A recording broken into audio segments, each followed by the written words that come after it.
Guys, mag-change oil tayo ng motor. Ito. Tapos ito yung mga kailangan natin. Ito pong bukas. Tapos number 24. Yan, 24.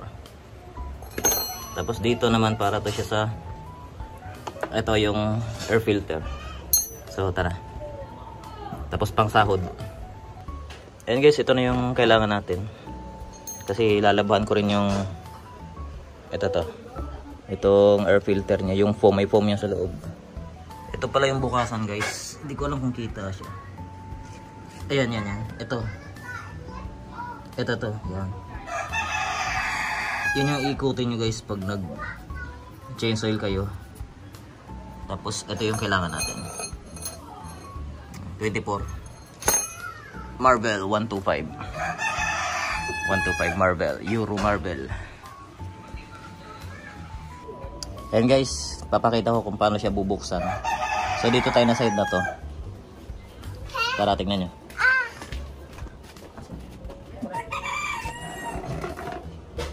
Ayan guys. Yan, set nyo lang ito. Tapos hatak nyo, papunta dito. Hatak pa ganito.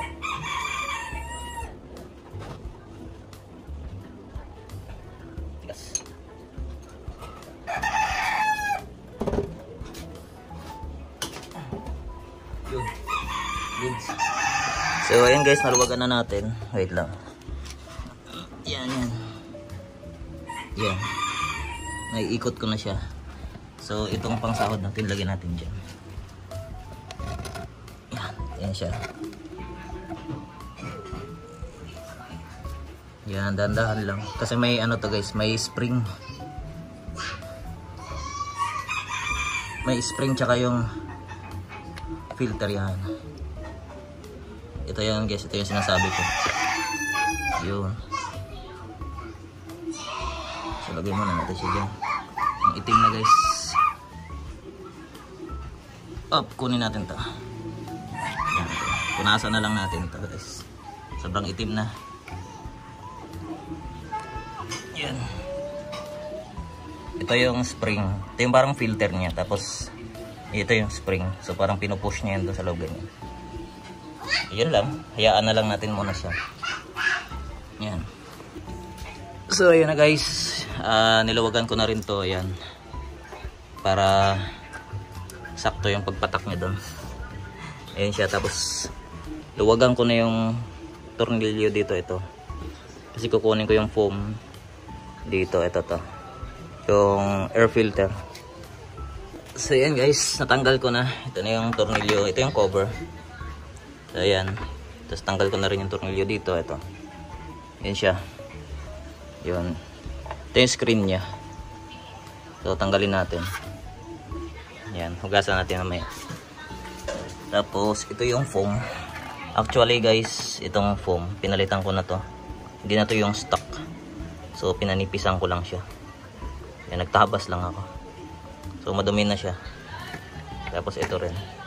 Yung itsura niya ngayon. Ayan, yan sa loob. Dilim eh. Yun. Punasan lang natin. Okay naman. Tuyo. So ito kailangan nating labhan. Mabilis lang tumutuyo guys kasi nipis lang. Tapos konting linis. Yun lang guys. Habang pumapatak yan. Alright. So ayan na guys. Binalik na natin. Ito sa ilalim. Yan, ito. Madilim. Yan na guys, bubuhusan na natin ito. Ito yung ano natin. Up. Dito, binuksan ko na ito. Yan guys, tapos na natin mabuhusan. Ayun. Sinarado ko na. So, okay na. Ito yung langis pa lang ginagamit ko guys. Ito. Top 1. Matagal na akong gumagamit niyan.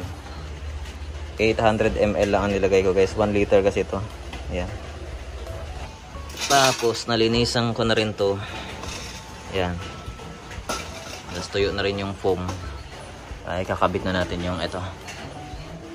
Yun. So yan guys. Tapos na tayo sa ating ano. Ito na siya. Napaandar ko na.